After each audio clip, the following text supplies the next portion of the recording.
Okay, here we go. 4:59 p.m. in the court. Combs' lawyer Brian Steele and Jason Driscoll are patting each other on the back. Angafilo is in the holding cell with Combs. His family is in the second row.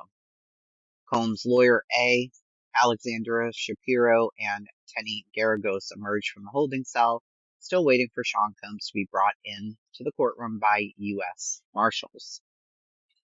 5:09. Sean has been brought in, sits next to Tenny Garagos, reading. A walks over to the lectern, then back over to his seat. Prosecutors are in place. They are waiting on the judge. Judge says, I've read the party submissions and others.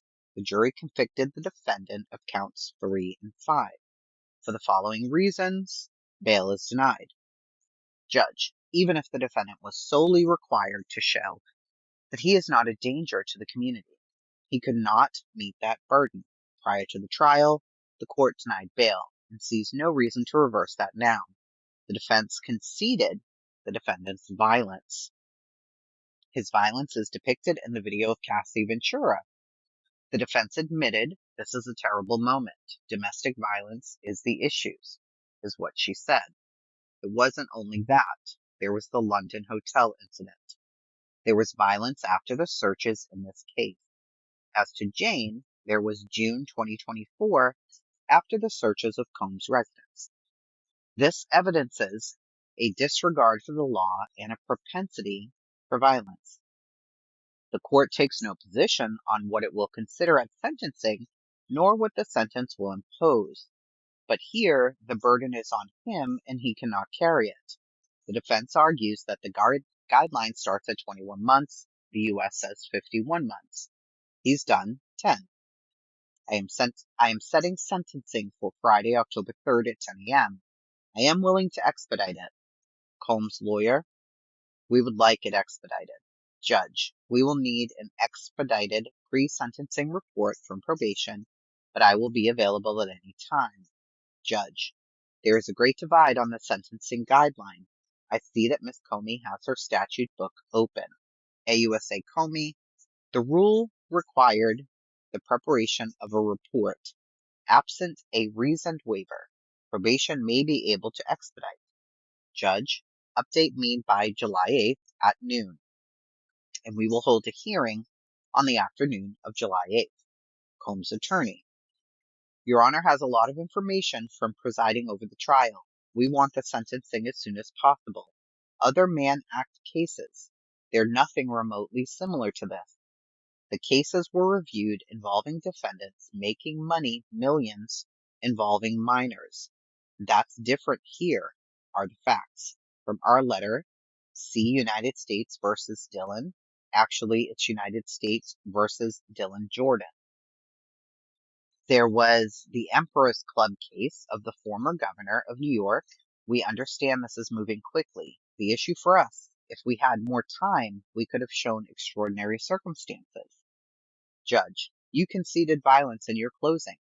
Whether that's relevant to sentencing is not for today, but it can be considered on bail application. His attorney, in June 2024, there's an argument that Mr. Combs was defending himself. Judge, Mr. Combs tried to get into a batterer program. No, this is not the judge. This is actually still his attorney, even though it says judge here. Mr. Combs tried to get into a batterer's program in New York. The jury never got to hear that. Then he got arrested. All these months later, here we are. The same drive to meet the head-on, like the self-respecting businessman he is. He's been a model prisoner. There have been no issues. He's going to have the next chapters in his life. When you're charged with racketeering, you have dark talks. When I was reading the Mia message for his birthday, I had a hard time doing it. His children are here, his 2 daughters, there in the middle second row. They no longer have a living mother. Here, the user of prostitution services has been convicted under the Mann Act.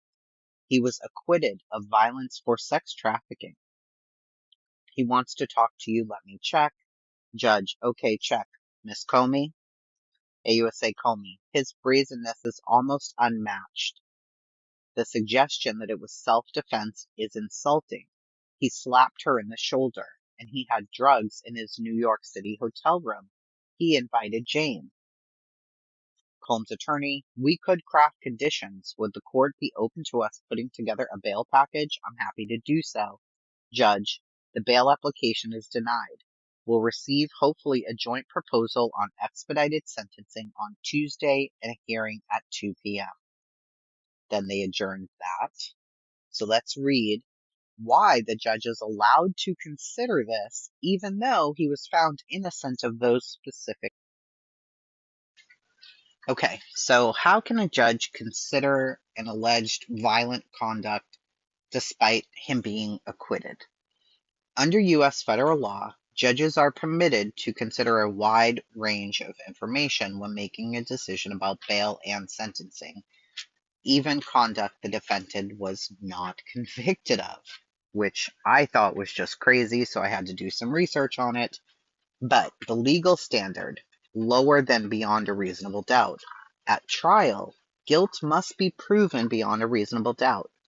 But for bail or sentencing, the standard is much lower, usually a preponderance of the evidence, meaning it's more likely than not the conduct occurred. Judges are not bound by the jury's verdict in terms of what facts they consider at these stages. So the precedent was United States versus Watts, 1997. The Supreme Court ruled the judge may consider conduct underlying charges for which a defendant was acquitted, as long as the conduct is proven by a preponderance of the evidence. This ruling applies directly to sentencing hearings and has been upheld in federal courts across the country. Why can bail still be denied? Under the Bail Reform Act, judges can deny bail if they believe the defendant poses a danger to the community or is a flight risk, regardless of the outcome of the trial. The judge may consider prior behavior, including domestic violence, witness testimony, surveillance or videos, allegations in civil lawsuits, or grand jury findings. Now let's look at the letters that were sent to keep him in there because of his violence. Okay, this is the first one, and this was the letters that they asked them to write before they got back. So here we go. Over the past 7 weeks, the jury heard evidence of the defendant's violence, interstate transportation of numerous individuals for prostitution, drug use and distribution, and attempts to escape law enforcement detection. This conduct spanned 2 decades. At trial, the defendant did not walk away from these facts. Indeed, the defendant embraced the fact that he was a habitual drug user who regularly engaged in domestic abuse. Rather, the defendant argued that despite his repeated violence against girlfriends, he did not engage in sex trafficking, and despite his prolific drug use, he did not engage in racketeering activity. The jury subsequently acquitted the defendant on those counts. The defendant was convicted of 2 counts of violating the Mann Act by transporting girlfriends and male commercial sex workers interstate for the purpose of engaging in prostitution. Specifically, the defendant caused these individuals to travel interstate and internationally for the purpose of engaging in freak-offs or hotel nights, elaborate multi-day performances involving significant drug use that the defendant directed, masturbated during, and often filmed. The evidence presented over the course of 7 weeks showed that the defendant did this repeatedly, including after the defendant undisputably knew that he was under federal investigation. Additionally, the facts adduced at trial show, oh, so sorry. Additionally, the facts adduced at the trial show, among other things, that the defendant serially abused former girlfriends, Cassandra Ventura, and that Miss Ventura sustained injuries from many of these assaults. One such assault that took place in March of 2016, captured on surveillance video. The video was published. That's far from the only assault.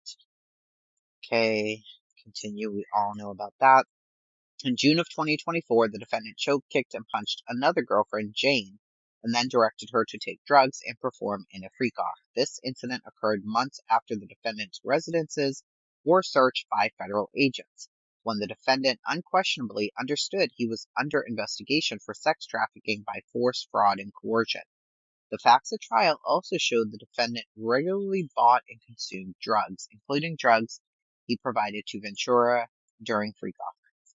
In addition to June 2024 violent accident incident involving Jane, the defendant also engaged in other criminal conduct, and he was aware that he was still under federal investigation.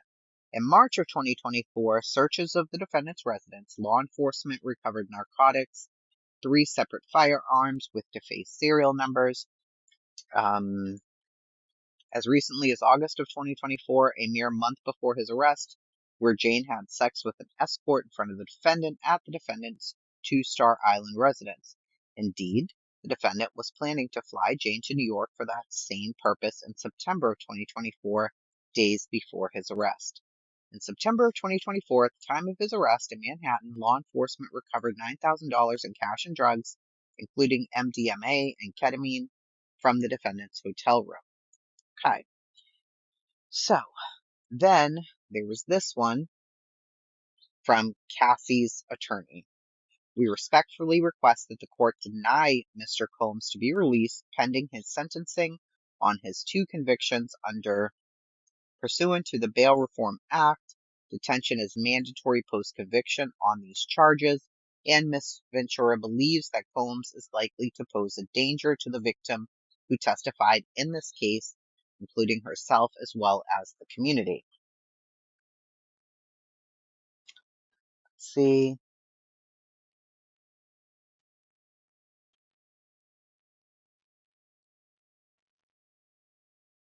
Diddy's defense lawyer did request the bail. Clearly, they're not getting it at this time, but those are the things that were asked for. They offered to do a bond and all of that stuff, but none of it went through.